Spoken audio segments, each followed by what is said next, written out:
Hello, welcome to A O Plastering Rendering. Today I'm going to be showing you step by step how I plaster my walls.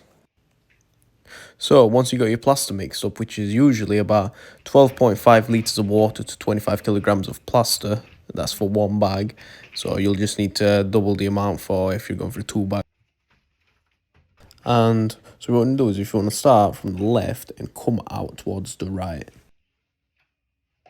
This way you get a band at the top, and then you can bring your plaster down from the top and you can get your top done. Now, because this is a high wall, I'm coming quite low actually. Normally I just meet it and then sweep up from the bottom, but because it's a really high wall, I'm actually bringing the top quite far down. And what I do is I repeat this all the way to the end until the tops are done. As this is your first coat, you want to be putting it on decently thick to make sure you cover the scrim tape. And your first coat doesn't need to be perfect, it's just something to get on the wall. And it's got to be relatively flat, but as I said, it doesn't need to be perfect, so I wouldn't worry too much about leaving lines in it or anything like that. It's just to dub the wall out so you can then apply your second coat, which is what you're going to be finishing.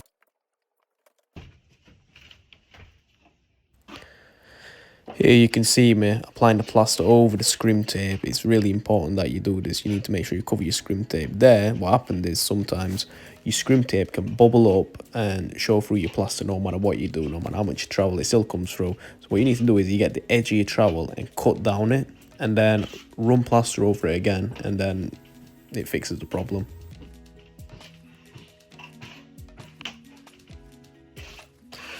Right here is why you start at the top and move left, because I sort of drop plaster down the wall. Now if I'd started at the bottom and then came up top and dropped plaster on it, that's just, I have to then trowel it out. But because I've started at the top and dropped the plaster down the wall, I don't have to actually worry about it because I'm just going to be plastering with that anyway. That plaster won't have dried, so it's just going to be getting mixed in, you know, when I spread the plaster down the bottom.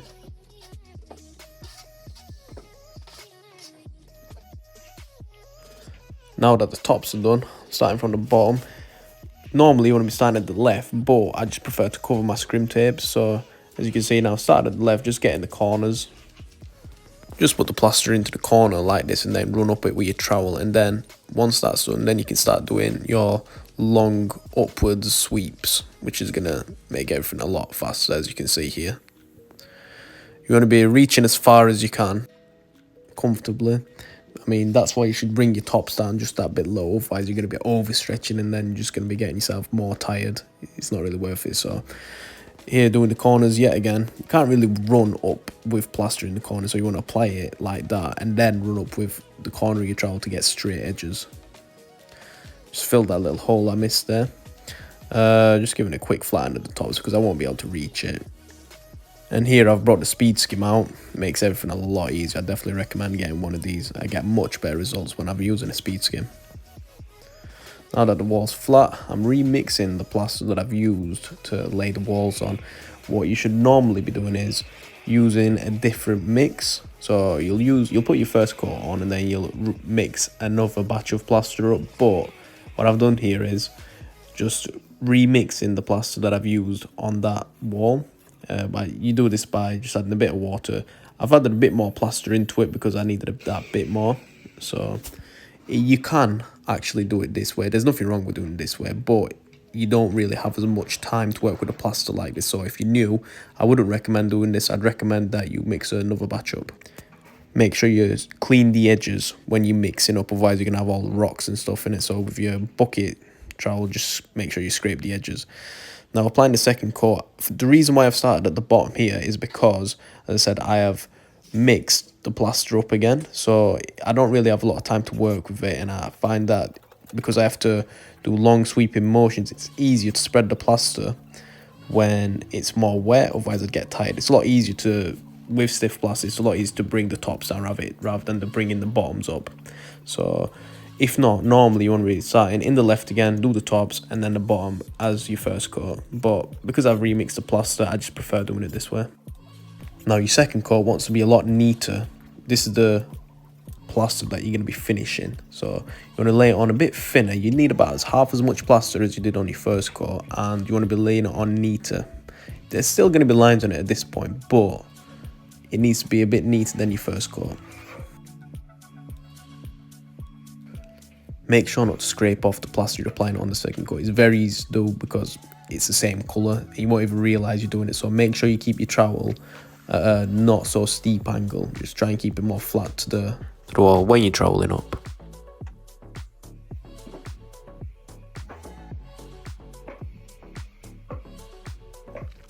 And always make sure to two coat your work. You always get a much better finish. Doing one coat, it never looks as good, and the plaster's not as tough. It has some kind of chemical reaction or something along them lines. That's what I've heard. So yeah, always make sure you second coat.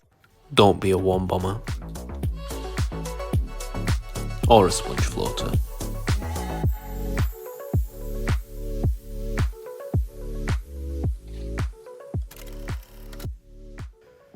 Now that the second coat's on, what I've done is I've given it a quick flatten, and then I've just left it just to pull in slightly. It's not dry at this point, it's still slightly wet. So this is its second trowel now. I didn't record me flattening it in, as you saw. It's just the same process as the first coat. Speed skim, trowel, it doesn't really matter as long as you flattened it. So this is the second trowel. What I do is I brush the corners in it. I'm not having too much water on it, but I like to brush the corners in, or if there's any bits that's, that's hollow or little holes or any big imperfections, I just brush those out. But I'm not drenching the wall. So yeah, take this time to just clean up your corners or anywhere else that's, that got dirty. So just brush your corners in and then just trowel everywhere up. At this stage, you want to make sure to be filling any holes or any hollows with the fat that you're getting off your trowel. It's really important that you do that. Bear in mind though, not to use too much water. That's not what we're trying to do here. This is just to help with the trowel, because it's slightly dry. As I said, it's not too dry, but your trowel can sometimes drag across it. The water's mainly just to help your trowel glide across it. And the brush is there to get any imperfections out and get your corners clean. It still doesn't need to be looking perfect at this stage. However, it should start taking shape now. The thing with plastering, it's all timing. You can't get a perfect finish on your wall when it's still wet. The thing with plastering is the drier it gets, the more you can get a better finish on it. So you got to make sure you get these timings right. Now I've let it dry a bit longer, so when I touch it now with my hand, I basically cannot get a handprint in it. You might even start seeing brown spots in the wall. This is the perfect time to go for a wet trowel. You can just splash water onto the wall with your brush. However, I find using a water sprayer like this is a lot cleaner because I'm not chucking mucky water onto my wall. I get a better finish this way because the water's clean. So just give your walls a decent soak down. You don't want it like absolutely soaking, but you want to cover most of the surface with water. Still using a brush at this stage, so I've already done the tops. Yeah, I didn't record those parts, but yeah, just get a brush your corners in again, and then I like to go across. It's called a cross trowel. And then once you've done your cross trowel, I like to go up as well. So I've already brought it down from the top, and then I'm going to come from the bottom doing long sweeping motion. You want to be applying decent pressure. You can open your trowel up a bit more now. You don't have to worry about scraping it off as much. So steeper angle, just press down quite a bit. And if there's any hollows at this point, you should be filling those with the fat off your trowel. You'll be getting quite a lot of fat with your trowel. At this point, your corners should be looking neat, and the wall should be basically looking almost perfect now. It's not going to be perfect because you still need to go for one more trowel. Trowel after is going to be just to really compress the plaster and make sure it's flat and get any imperfections out.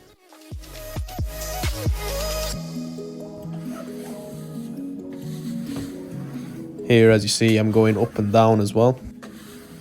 The bottoms were quite awkward actually, because normally you'd have a skirting line, so you wouldn't need to make them too perfect. Just make sure there's no snots or whatever. But because someone had started to dot from the top, which you're not meant to, I had to make sure these were perfect because I had to then dot from the bottom and match them.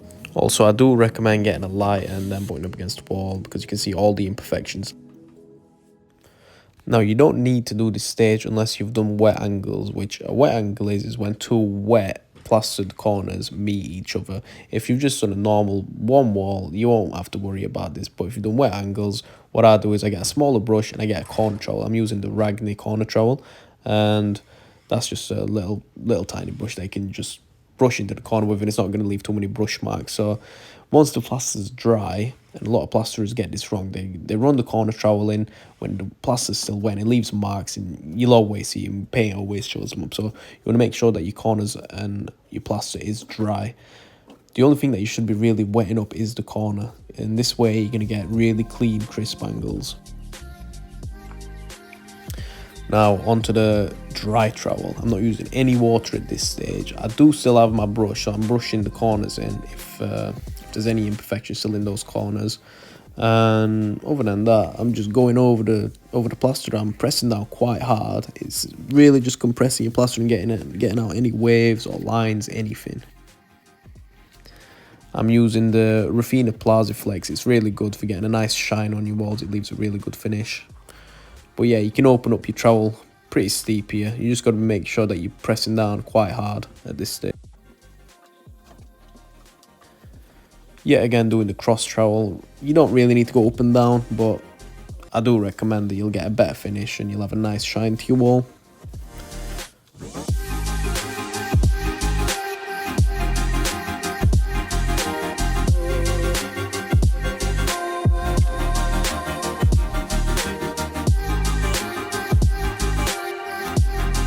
In this instance though, I didn't use a brush at this stage whatsoever because my angles were completely clean.